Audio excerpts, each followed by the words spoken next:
Assalamualaikum warahmatullahi wabarakatuh. Alhamdulillahirrabbilalamin. Kita panjatkan puji dan syukur kehadirat Allah Subhanahu wa taala. Tak lupa salam dan salawat senantiasa kita haturkan ke Nabi besar Muhammad sallallahu alaihi wasallam dengan senantiasa bersalawat Allahumma shalli ala sayyidina Muhammad wa ala alihi wasallam. Pada kesempatan video kali ini saya melakukan perkuliahan masih terkait dengan mata kuliah penganggaran perusahaan atau budgeting. Topiknya kali ini adalah kita mengurai tentang forecast sales atau peramalan penjualan. Forecast sales atau peramalan penjualan. Seperti pada video lalu, senantiasa saya mengatakan bahwa dalam penganggaran, terutama rencana di bidang penganggaran itu biasanya harus dilalui atau dimulai dengan melakukan estimasi atau forecasting atau ramalan-ramalan terhadap kegiatan-kegiatan yang nanti akan dilakukan di waktu mendatang, terutama terkait dengan misalnya ramalan tentang penjualan perusahaan di satu periode yang akan datang. Nah, jadi di sini kalau bicara forecast atau ramalan berarti untuk periode yang akan datang. Tapi dalam hal ini tentunya yang dimaksudkan ramalan di sini adalah secara ilmiah menggunakan data, kemudian dari data itu memperkirakan apa yang akan terjadi ke depan untuk dilakukannya. Nah, kayak begitu maksudnya. Oke. Di sini kita melihat pengertiannya dulu. Walaupun tadi saya sudah singgung, forecast penjualan adalah proyeksi teknis daripada permintaan langganan potensial untuk suatu waktu tertentu dengan berbagai asumsi. Saya ulangi, forecast penjualan atau peramalan penjualan adalah proyeksi teknis. Ya, kenapa disebut proyeksi teknis? Karena memang bukan sesuatu yang sifatnya irasional, diproyeksikan atau disorotkan. Nah, diproyeksikan itu kata artinya disorot ke depan, disorotkan secara teknis ke depan. Kenapa teknis? Karena dia menggunakan model-model yang logis, misalnya pendekatan matematik dan statistik. Nah, itu menggunakan data yang telah diperoleh untuk meramal apa yang akan terjadi.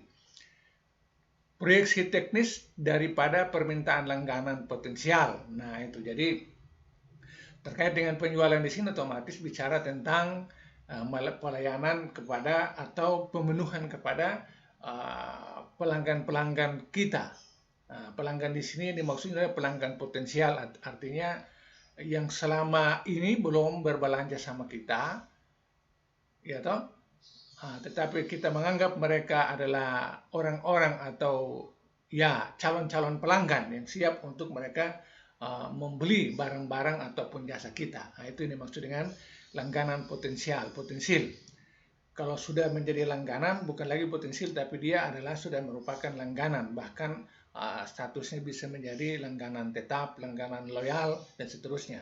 Kalau potensi berarti belum disentuh. Kita mau rencananya untuk menjual kepada mereka yang secara potensial, apakah dari sisi pendapatan, dari sisi lifestyle, dari sisi kebutuhan, dari sisi jangkauan produksi, produk, jangkauan distribusi, dan seterusnya, itu bisa dapat kita jangkau, maka itulah disebut dengan langganan potensial. Untuk suatu waktu tertentu dengan berbagai asumsi. Nah, jadi proyeksi tadi itu saya katakan dalam rangka peramalan itu menentukan untuk jangka waktu tertentu. Biasanya itu 1 tahun, bisa saja lebih dari 1 tahun. Jadi di sini menggunakan kata waktu tertentu, artinya tentatif, bisa proyeksi forecasting untuk 1 bulan, bisa 1 semester, 1 tahun, dan seterusnya.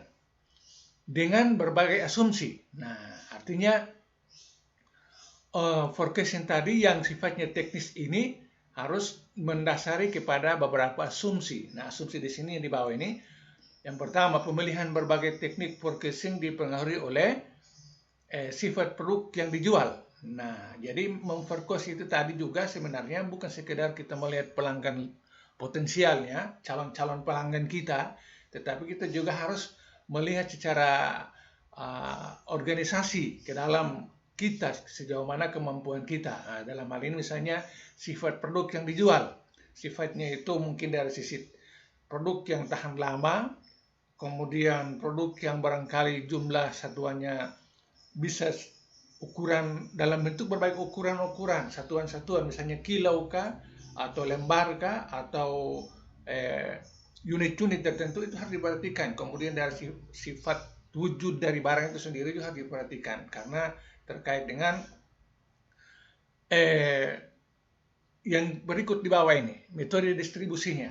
Nah, metode distribusi itu sangat terkait dengan sifat produk itu harus diperhatikan juga dalam melakukan estimasi atau forecasting atau peramalan penjualan itu. Kemudian tingkat persaingan, itu juga harus dipertimbangkan oleh para pembuat forecasting itu, yang kemudian nanti menjadi bahan dalam rangka lebih lanjut kepada perencanaan yang lebih jauh penganggaran itu sendiri, karena seluruhnya pada akhirnya bermuara kepada aktivitas kegiatan produksi. Jadi di sini baik sifat produk yang dijual, kemudian cara mendistribusikan, jaringan distribusinya itu yang dipilih model apa, ataupun tingkat persaingan yang menentukan apa istilahnya itu market share kita, itu menjadi bisa sesuatu yang harus benar-benar diperhitungkan dalam melakukan peramalan itu. Lalu yang berikut, yang sebenarnya yang paling penting adalah data historis. Nah, data historis itu adalah seluruh capaian-capaian yang telah dilakukan pada waktu-waktu lalu terkait dengan misalnya penjualan, kegiatan produksi, kegiatan pemasaran, kemudian bahan baku, tenaga kerja, segala macam yang telah dilalui pada waktu lalu, kemudian ditampilkan dalam bentuk laporan-laporan, apakah laporan akuntansi, laporan penjualan, laporan dalam bentuk statistik, dan seterusnya, itu menjadi yang disebut dengan data historis. Nah, dari situ kemudian diolah lebih lanjut untuk menjadi bahan informasi dalam rangka menentukan mengambil keputusan forecasting ini. Oke. Kemudian yang berikut kita bicara lanjut forecast penjualan menentukan keputusan. Nah, forecast penjualan menentukan keputusan kebijakan rencana produksi, kebijakan persediaan barang, kebijakan investasi aktiva, rencana cash flow. Nah, ini maksudnya suatu ramalan atau suatu estimasi atau suatu forecast, sama pengertiannya semua itu, begitu setelah ditetapkan dan diyakini bahwa apa yang ditetapkan itu akan selanjutnya diimplementasikan. Nah, di sini kata menentukan artinya rencana tadi akan menentukan selanjutnya terkait dengan misalnya kebijakan rencana produksi. Nah, kebijakan rencana produksi itu banyak hal kita bicarakan di sana terkait dengan fungsi-fungsi produksinya. Yaitu ada berapa kebijakan, berapa bahan baku yang digunakan karena sudah ditetapkan penjualannya berapa kebijakan terkait dengan tenaga kerja ataupun model dan seterusnya, itu harus melandas atau berdasarkan kepada forecast atau peramalan atau estimasi yang telah ditetapkan melalui kegiatan utama ini yang sedang kita bahas ini. Kemudian juga dapat mempengaruhi kebijakan persediaan barang. Nah, itu persediaan barang-barang yang akan dijual baik di awal atau di akhir periode itu juga bisa menentukan. Ya, jadi misalnya persediaan barang di awal periode itu adalah 2.000, sementara persediaan yang direncanakan di akhir tahun nanti adalah 10.000. Nah, kemudian yang berapa harus kita jual pada saat ini? Ini barangkali sudah pernah juga saya jelaskan pada video yang lalu terkait dengan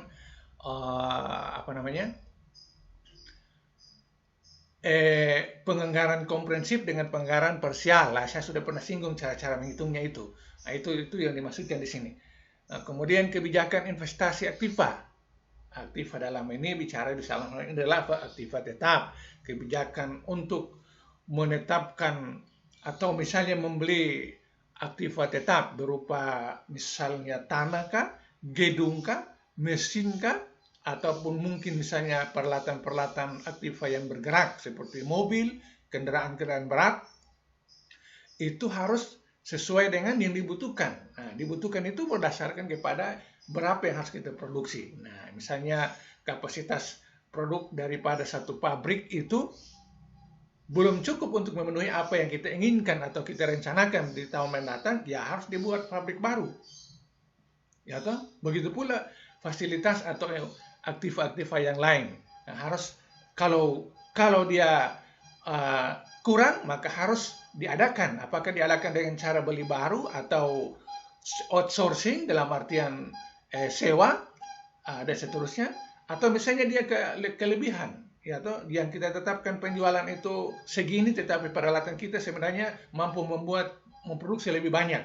Nah, apalagi peralatan itu terdiri dari 2-3 unit, ya alangkah bagusnya kebijakan manajemen jual saja 1 atau 2, karena dia nganggur, pasti akan terjadi pengangguran. Nah, oleh karena itu benar-benar forecasting ini sangat menentukan dalam rangka pengambilan kebijakan. Kemudian rencana cash flow. Nah, ini cash flow itu sudah masuk kegiatan akuntansi, merencanakan, toh. Jadi mungkin Anda selama ini berpikir bahwa cash flow itu hanya ada pada saat telah berakhir satu periode akuntansi, menjadi laporan bagian daripada laporan keuangan. Sebenarnya memang betul, tetapi ada cash flow yang bisa direncanakan. Nah, biasanya rencana cash flow itu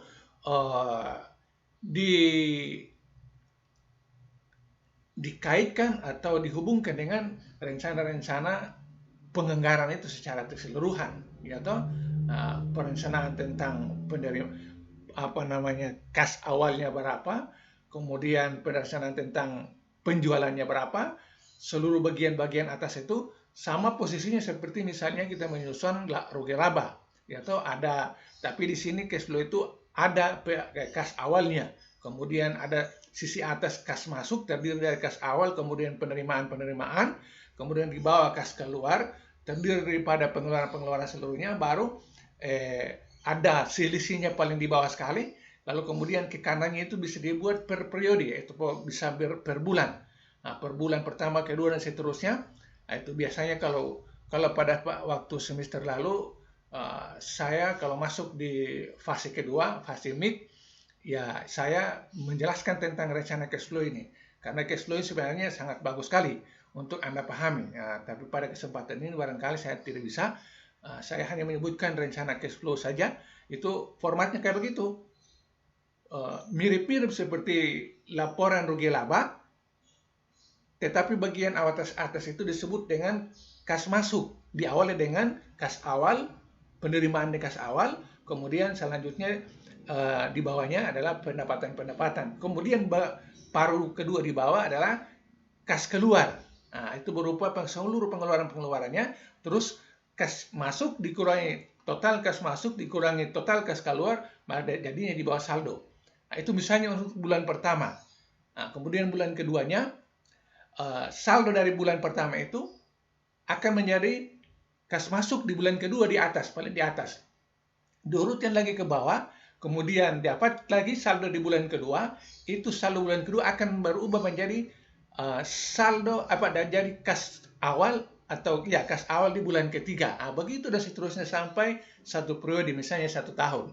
Nah, dengan demikian maka dengan adanya cash flow ini sangat besar manfaatnya dalam rangka menjadi pedoman dalam rangka pelaksanaannya. Nanti orang sudah tahu persis apa yang kita lakukan, hasilnya berapa. Nah, rencana cash flow itu kita sudah tahu persis perputaran uang masuk keluar itu digambarkan dalam satu arus kas. Arus kas itu, rencana arus kas itu akan kita lihat perkembangannya. Dan di situ bisa orang dapat menentukan berapa pendapatannya, berapa pengeluarannya dari setiap bulan, kemudian akumulasi keuntungannya itu setiap bulan, pada akhir tahunnya bisa dapat diestimasi keuntungannya berapa. Nah, kayak begitu. Cash flow ini kalau kesempatan saya akan buat video tersendiri, tapi kalau tidak barangkali untuk ke bagian finalnya. Oke. Kemudian teknik dalam forecasting sale. Nah, itu. Jadi dalam rangka melakukan forecast tadi atau peramalan ataupun apa namanya tadi itu peramalan atau forecasting atau estimasi dan lain-lain yang makna pengertiannya itu semua sama, itu dengan dua cara. Nah, dengan cara yang pertama adalah cara metode adjustment. judgment method. Kemudian yang kedua adalah dengan metode pendekatan statistik. Nah, kita akan lihat satu persatu daripada dua metode ini. Judgment method. Judgment method atau metode mendengar pendapat. Nah, judgment digunakan untuk menyusun forecast penjualan maupun forecast kondisi bisnis. Nah, sumber data daripada judgment ini adalah pendapat salesman, kemudian pendapat sales manager, kemudian pendapat ahli dan survei konsumen. Nah, jadi untuk meramal atau menforecast penjualan ke depan, ada dua metode yang kita lihat di sini. Yang pertama adalah metode judgment method atau mendengar pendapat daripada pihak-pihak terkait. Nah, itu di sini misalnya pendapat apakah terkait dengan penjualan ataupun pendapat terkait dengan kondisi bisnis yang lain, itu bisa didengar dari pendapat salesman, sales atau para penjual wiraniaga yang langsung turun ke lapangan. Mereka memahami kondisinya. Misalnya tadi kita bicara tentang potensi pasar. Lah, mereka lebih tahu tentang potensi pasar yang akan kita hadapi. Bisa kita mendengarkan saran dan input data dari mereka. Kemudian pendapat sales manager. Nah, tentunya setiap grup-grup penjual itu ada manajer-manajernya. Dia lebih jauh memahami tentang informasi di lapangan, kemudian misalnya dia berpendapat, dia berasumsi atau dia melakukan semacam interpretasi terhadap data yang didapat dari sales anak buahnya mereka, bisa kita dengarkan. Kemudian pendapat ahli. Nah, ahli di sini ya ahli bidang bisnis, bukan ahli meramal, bukan ahli yang lain-lain, tapi ahli dalam hal ini ahli bisnis. Mungkin juga ahli di bidang lain yang ada kaitannya, misalnya ahli hukum ataupun dan seterusnya yang ada sangkut paut dengan misalnya tadi kita katakan sifat produk kita. Nah, produk kita mungkin terkait dengan kesehatan, terkait dengan konsumsi, terkait dengan pakaian, bisa kita dengar dari pendapat para ahli desain, ahli macam-macam yang bisa kita dengar pendapat mereka. Bisa dari dalam, bisa juga dari luar. Kemudian yang sangat penting juga adalah survei konsumen. Nah, survei konsumen ini maksudnya biasanya dilakukan oleh perusahaan sendiri ataupun pihak lain yang melakukan survei lalu kemudian kita dapatkan jasa itu bisa menjadi bahan pertimbangan dalam rangka menentukan peramalan penjualan itu. Nah, ini seluruhnya dikategorikan dalam metode peramalan dengan menggunakan cara mendengarkan pendapat-pendapat para ahli. Sumber-sumber ini disingkat dengan judgment method. Oke. Yang berikut metode statistik. Oke, metode peramalan yang kedua adalah dengan melakukan pendekatan metode statistik. Nah, ini jelas saja bahwa kalau saya lihat ini bentuknya adalah bentuk seperti menggunakan model regresi, tapi regresinya di sini terkait dengan bukan regresi untuk pengujian hipotesis, tapi regresi terkait dengan peramalan. Analisis tren itu tentunya bicara terkait dengan regresi. Nah, di sini ada dua kita lihat dulu. Ya, ada dua macam regresi yang digunakan di sini. Yang pertama, regresi untuk analisis tren. Freehand method atau tren bebas. Nah, ini langsung kita lihat contohnya supaya langsung kita pahami. Karena ini data kemudian diolah menggunakan rumus statistik. Lalu kemudian selanjutnya kita lihat hasil forecast-nya. Sangat subjektif dan kurang ilmiah. Nah, ini menurut pendapat bahwa menggunakan metode ini sangat subjektif dan kurang ilmiah. Oke, misalnya kita dapati contoh. Ada data kita di tahun-tahun sebelumnya 2004 sampai 2008, kemudian penjualannya masing-masing 130, 145, 150, 165 dan 170. Nah, dari data itu kemudian lebih lanjut kita misalnya melakukan menggambar tren penjualan. Nah, itu data tadi kalau dibuatkan dalam bentuk tren, ini menunjukkan bahwa slope atau kurvanya ini dari tahun ke tahun semakin meningkat, artinya penjualannya meningkat. Ini bisa menjadi satu acuan untuk menentukan peramalan. Tahun berikutnya ditambahkan lagi, berikutnya akan ditambahkan lagi. Nah, itu bisa menjadi, tapi tadi ada kritik bahwa ini sangat subjektif dan tidak kelihatan seperti tidak terlalu ilmiah. Karena analisisnya belum mendalam. Oke. Kemudian yang berikut adalah tren momen. Tren momen biasa menggunakan statistik. Di sini biasa rumus persamaannya itu Y sama dengan A tambah B X. Nah, Y sama dengan itu. Jadi maksudnya ada data, kemudian kita masukkan dulu ke rumus-rumus, seperti yang di bawah ini. Kemudian setelah kita olah, dapat hasilnya, atau istilah statistiknya itu, statiknya itu ada koefisiennya. Kita dapat hasilnya, baru hasilnya dimasukkan ke persamaan di atas. Nah, ini nanti kita lihat lebih lanjut supaya dapat dipahami. Tapi saya barangkali ulangi lagi. Yang kedua daripada model statistik ini adalah, ada bagian kedua daripada statistik ini adalah tren momen. Nah, dengan kita mengambil persamaannya, rumus persamaannya adalah Y sama dengan A tambah BX. Nah, BX ini bisa lebih dari X1, BX2, BX3, dan seterusnya. Kemudian ada errornya kalau rumus sebenarnya kayak begitu. Kemudian untuk mencari lebih jauh dalam rangka supaya dapat hasilnya, kemudian kita masukkan ke dalam persamaan di atas, kita gunakan rumus ini. Jumlah Y sama dengan N kali A tambah B kali jumlah XI. Kemudian jumlah XI kali YI sama dengan A lebih besar, bukan lebih besar. A kali jumlah XI tambah B jumlah XI kodrat. Nah, kali 2 kodrat, bukan kali 2 tapi kodrat. Mohon maaf, di sini tulisannya tidak bisa dibuatkan seperti rumus sebenarnya karena ketika tidak bisa diketik. Oke. Yang penting dapat dipahami. Coba kita lebih lanjut terkait dengan penggunaan model statistika ini, tren momen untuk melakukan peramalan. Oke. Nah, umpamanya kita punya data sama barangkali tadi ini ada 4 tahun. 4 tahun ini adalah bicara tadi, ada rumus tadi N-nya, kemudian nilai daripada tahun itu, tiap-tiap tahun penjualannya itu sekian, 130 sampai 170. Kemudian kelompok tahun ini kita nyatakan sebagai variabel X, kemudian kelompok hasilnya ini pada kolom kedua ini kita nyatakan sebagai variabel Y. Nah, tentunya setelah ini belum masuk menggunakan rumus tadi, kita harus tabulasi dulu. Nah, karena kaidahnya begitu, seperti dalam statistika, karena sekali saya katakan ini pendekatan statistik, maka selanjutnya kita membuat mengisi tabulasi ini. Kenapa? Karena supaya dapat terpenuhi bagian-bagian daripada rumus tadi. Karena di dalam rumus tadi itu bagian-bagiannya terdiri dari XI, kemudian YI, kemudian XI kali YI, kemudian XI. Supaya terpenuhi. Kemudian yang diambil ini adalah sesungguhnya adalah jumlahnya di bawah ini. Jumlahnya di bawah ini kemudian dimasukkan ke dalam rumus tadi. Nah, tapi untuk mendapatkan jumlahnya tentunya harus kita uraikan dulu dalam tabel ini yang kita sebut dengan mentabulasi. Nah, kalau tahun, ya toh, tahun itu sudah kita ketahui. Kemudian XI itu tahun 0, 1, 2, 3, 4. Kemudian Y adalah tadi seperti data tadi.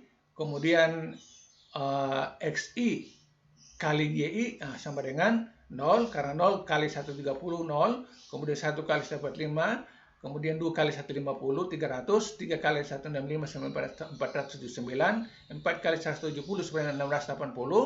Kemudian XI kodrat, artinya yang ini kodratkan 0 kali 0 sama dengan 0. 1 kali 1, 1. 2 kali 2 sama dengan 4. 3 kali 3, 9. 4 kali 4, 16. Kemudian seluruhnya itu harus dijumlahkan ke bawah. Nah, karena hasil jumlahnya yang kemudian kita masukkan ke dalam rumus tadi. Nah, kita lihat lebih lanjut. Nah, rumus tadi, ruas pertama atau bangunan rumah yang tadi itu bunyinya adalah jumlah YI sama dengan N kali A tambah B kali jumlah XI. Nah, tadi kita sudah dapatkan jumlah YI adalah 760. Kembali kita lihat tabelnya tadi, 760. Jumlah YI, nah itu. Kemudian jumlah N kali A. N, jumlah N. Jumlah N di sini 5. Ini 5 tahun ini, 5 tahun. Kemudian kali A. Kali A, kemudian tambah turun, kemudian B kali jumlah XI. Jumlah XI sama dengan 10B. Jumlah XI-nya adalah 10. Oke, berarti kita sudah dapatkan langkah pertama Kemudian kita menurut langkah kedua atau rumus kedua, kita masukkan lagi datanya. Jumlah X kali Y, jumlah XI kali YI adalah 1620. Kita lihat tadi 1620 ini. Kemudian lanjut sama dengan turun jumlah sama dengan A kali jumlah XI sama dengan 10 kali A. Nah, jumlah XI ini sama seperti di atas ini. Jumlah XI ini 10, ini juga 10. Kemudian tambah turun, kemudian B kali jumlah XI kuadrat. Nah, sama dengan 30B. Nah, XI kuadrat tadi, XI kuadrat 30. Oke, dimasukkan.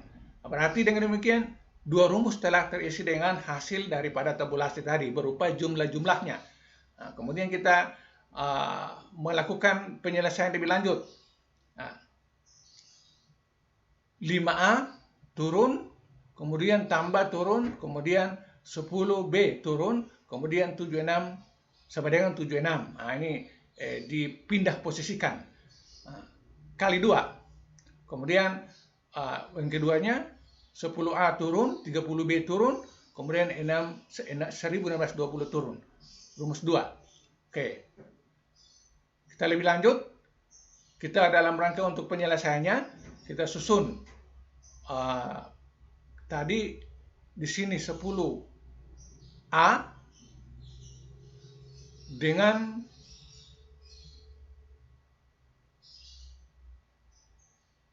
10A dengan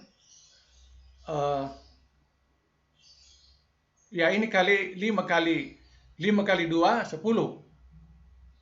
5 kali 2 10, kemudian 10 kali 2 20, kemudian 760 kali 2 sama dengan 1520. Nah, kemudian yang berikut 10A tambah 30B turun, kemudian 1620 turun. Nah, kemudian ini kita kurangi. 10A kurang 10A selesai. Plus kali plus jadi minus. Kemudian 30 kurang 20 kurang 30 sama dengan min 10. B-nya turun sama dengan 1520 kurang 1620 sama dengan min 100. Oke. Nah, kalau misalnya ini dibuat persamaan, min 10B sama dengan min 100, B sama dengan 10. Artinya 10 kali, kalau ini di min dengan min selesai, kemudian min dengan min jadi positif, kemudian 10 kali 10 sama dengan 100, atau 100 bagi 10 sama dengan 10. Itu berarti kita dapatkan nilai B di sini adalah 10. Nah, kita menyelesaikan yang keduanya. Bukan menyelesaikan, kita masih melanjutkan. 5A tambah 10B sama dengan 760. Nah, dari apa yang kita dapatkan tadi, kemudian 5A tambah 10, B-nya sudah kita dapatkan, kali 10 sama dengan 760. Kemudian 5A tambah 100, 10 kali 10 sama dengan 100 sama dengan 710. Kemudian 5A sama dengan 660, 60. Nah, ini 100 kurang 7. Kemudian jadi A sama dengan 132. Nah, berarti kita sudah dapatkan nilai B-nya adalah 10, sedangkan nilai A-nya adalah 132. Oke. Supaya kita masukkan dalam persamaannya. Nah, ini. Jadi, saya ulangi lagi. Kita sudah dapatkan nilai B-nya adalah 10, kemudian nilai A-nya adalah 132, lalu kita masukkan ke dalam persamaannya tadi. Persamaan tadi itu bunyinya adalah Y sama dengan A tambah B X. Nah, Y-nya tetap nilai konstan, kemudian sama dengan turun, kemudian A-nya adalah 132, B 10X. Nah, dengan demikian maka kita bisa melakukan peramalan untuk tahun berikutnya, yaitu tren untuk tahun 2009, yaitu X sama dengan 5. X sama dengan 5, di mana Y sama dengan 132 tambah 10 kali X ini adalah 5. Nah, 5. Berarti 130 tambah 10 kali 5 berarti 10 kali 5 itu 50. Nah, ditambahkannya 132 berarti 182. Itu artinya pada tahun kelima. Pada tahun kelima kita sudah bisa melakukan kegiatan peramalan berupa memproduksi sebanyak 182. Coba kita kembali melihat tabelnya tadi. Nah, tahun pertama, kedua, ketiga, empat, kelima, tahun ke-6 sebenarnya. Tahun ke-6 tadi itu. Tahun kelima, karena di sini ada angka nolnya di sini, X-nya ini dinolkan, berarti dihitung dari tahun 2005,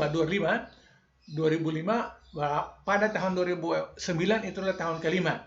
Nah, dengan pendapatan atau peramalan berapa yang harus diproduksikan tadi adalah 180 sekian. Saya sudah lupa, 182. Nah, 182 ini akan ada pada tabel ini. Jadi 2009 nomor 5 X5 kemudian 180-an dan seterusnya kayak begitu. Nah, begitu pula untuk tahun-tahun berikutnya bisa dilakukan hal yang sama untuk melakukan peramalan. Oke. Nah, jadi kemudian dengan hasil peramalan ini selanjutnya bagi penitia penganggaran akan menguraikan lebih jauh terkait dengan pendekatan matematikanya. Misalnya untuk memproduksi 182 ini kira-kira membutuhkan dari sisi uang berapa, kemudian modal berapa, tenaga kerja berapa, dan seterusnya. Nah, itu jadi ada kaitannya antara menggunakan statistik di sini dengan lebih ditindaklanjuti dengan hitungan-hitungan matematika. Oke. Kemudian yang berikut adalah ada metode tentang metode least square. Ini adalah salah satu metode juga sebenarnya juga dalam hasil pendekatan statistik untuk mengetahui atau meramal kejadian yang akan datang, meramal berapa yang harus dilakukan kegiatan produksi itu. Nah, dalam metode ini jumlah X harus sama dengan 0. Jadi dalam penyusunan tabulasinya jumlah X-nya itu harus sama dengan 0. Metode kuadrat terkecil. Bilangan n ganjil. Jika bilangan n ganjil, maka X ini supaya kita dapatkan 0 itu harus kita susun mulai dari min 2, mulai dari yang paling besar itu posisinya min semua, kemudian min 2, min 0, kemudian 0. Selanjutnya dilanjutkan dengan plus 1, plus 2, plus 3, dan seterusnya sesuai dengan jumlah baris atau jumlah n yang akan terjadi. Nah, kemudian kalau misalnya jumlah barisnya itu dia genap, yang di atas ini kalau jumlah barisnya adalah misalnya tadi itu tahun 2001, 2000, 2003, 2004, 2005, itu berarti n-nya 5, itu berarti jumlah barisnya adalah ganjil menggunakan kuadrat yang ini. Tapi kalau misalnya jumlah n-nya itu adalah genap, misalnya ditambah lagi 1 tahun sehingga jumlah barisnya adalah 6, maka dia harus menggunakan mulai dari min lebih besar dari min 5, kemudian min 3, kemudian min 1, lalu plus 1, plus 3, plus 5. Nah, ini kelipatan angka berapa ini? Kelipatan angka ganjil. Ini angka ganjil. Angka ganjil. Oke. Ini harus dimengerti dulu standar ini dalam rangka melakukan metode peramalan menggunakan least square. Metode least square ini harus asumsinya itu harus X-nya itu 0. Bagaimana caranya? Harus menyusun model begini. Nanti kita lihat contohnya. Kemudian selanjutnya tabulasinya itu akan kita masukkan ke dalam rumus. Nah, rumus ini. Nah, jadi saya menambahkan yang di atas ini adalah bagaimana cara melakukan proses tabulasi. Jadi penjelasan untuk mendapatkan X sama dengan 0 ini menggunakan N ganjil atau N genap ini dimasukkan ke dalam tabel tabulasi. Yang kemudian dijumlahkan turun dapat 0. Nah, dapat 0. Nah, setelah itu baru kemudian kita menggunakan rumus untuk mencari tahu berapa ya hasil ramalan kita. Nah, itu menggunakan persamaan Y sama dengan A tambah BX, kemudian A sama dengan jumlah Y bagi N, B sama dengan jumlah X kali Y bagi jumlah X kuadrat. Nah, ini harus diingat persamaannya, kemudian rumusnya A sama dengan berapa, kemudian B sama dengan berapa. Itu akan coba kita lihat langsung kepada contoh penghitungannya. Oke, misalnya ini umpamanya kita masih menggunakan data yang pertama tadi, tahunnya, kemudian jumlah Y-nya masih tetap, misalnya penjualan, kemudian ini tadi saya bilang, karena di sini 1, 2, 3, 4, 5. Nah, ini jumlahnya ganjil, maka menggunakan min 2, min 1, 0, kemudian plus 1, plus 2, lalu jumlahnya turun sama dengan 0. Nah, tadi itu maksudnya begitu. Nah, kemudian yang kedua ini tinggal dicari. Atau X2 itu berarti min 2 kali 2 menjadi 4. Min 1 kali 1 berarti 1. 0 kali 0. Kemudian plus 1 kali 1, 1. 2 kali 2, 4. Nah, jumlah turun 10. Nah, kemudian dijumlahkan XY-nya. X-nya di sini adalah Y ini kali Y X ini 130 kali min 2 sama dengan 260. Nah, begitu seterusnya ke bawah. Kemudian selanjutnya kita lihat jumlahnya di sini. Nah, yang selanjutnya yang akan kita gunakan dalam memasukkan ke dalam rumus itu adalah jumlahnya. Oke. Nah, tadi itu rumus A sama dengan jumlah Y per N. Nah, dengan demikian kita dapatkan jumlah Y-nya adalah 760, sementara N-nya adalah 5. 760 tadi kita lihat jumlah Y-nya. Kembali kita lihat 760 ini. Kemudian 760 per 5 sama dengan 152. Kemudian B-nya adalah jumlah X kali Y per jumlah X kuadrat. Nah, jumlah X kali Y-nya adalah 100 tadi. Jumlah X kali Y. Nah, ini 100. X kali Y jumlahnya ada 100. Kemudian jumlah X kuadrat adalah 10. Ya, ini jumlah X kuadrat adalah 10. Nah, kemudian 100 per 10 sama dengan 10. Nah, itu yang demikian maka kita sudah dapatkan nilai A dengan nilai B. A sama dengan 152, sementara B adalah 10. Persamaan trennya adalah tadi itu Y sama dengan A tambah BX, di mana A kita sudah dapat 152, kemudian B kita dapat 10. Nah, berarti tinggal kita menambah X-nya saja. Menambah X. Penjualan 2009 Y sama dengan 152 tambah 10 kali 3. X ini jadi 3 sama dengan 182. Oke. 3 di sini diambil dari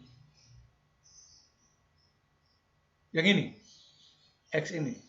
1, kemudian 2. Harus 3. Kalau misalnya bertambah lagi 1 tahun berarti 4. Tambah lagi 1 berarti 5. Begitu seterusnya. Gitu? Nah, jadi penambahan X-nya itu tergantung melihat bentuknya ini. Kalau misalnya dia adalah positif seperti begini, berarti dimulai dari min 2 sampai kepada plus 2 ini, lalu tambah 1 tahun lagi untuk kita perkirakan berapa yang kita akan ramalkan, maka menjadi plus 3. Nah, ini plus 3. Plus 3. Misalnya kita mau mencari tahun 2010, tambahkan jadi 4. Kemudian kita mencari selanjutnya kayak begitu. Nah, lalu kemudian tinggal dikalikan. 152 tambah 10 sama dengan 10 kali 3 dulu sama dengan 30 ditambah dengan 182 menjadi 182. 182. Oke, itu adalah cara statistik model least square tadi. Least square ini untuk mencari tahu ramalan kita terkait dengan tahun 2009 itu kira-kira berapa jumlah unit yang akan dijual. Nah, tadi kita dapat 182. Oke, ini bisa dilanjutkan. Pada tahun-tahun berikutnya bisa dilanjutkan. Bisa saja untuk 2-3 tahun bahkan 5-6 tahun kemudian itu bisa dapat diramalkan dengan menggunakan cara yang sama. Tentunya ini adalah benar-benar hanya berdasarkan pendekatan statistik, tapi pasti ada hal-hal lain yang akan ikut berpengaruh, faktor-faktor lain ikut berpengaruh di sini. Bisa jadi tepat, bisa jadi tidak tepat, bisa jadi meleset dan seterusnya. Oke, itu adalah penjelasan kita hari ini terkait dengan forecast penjualan. Kembali kepada judul forecast sales atau forecast penjualan, peramalan penjualan. Saya mengakhiri perkuliahan kali ini dengan mengucapkan banyak terima kasih. Saya tutup. Wallahu muwaffiq ila thoriq wa billahi taufiq wal hidayah. Wassalamualaikum warahmatullahi wabarakatuh.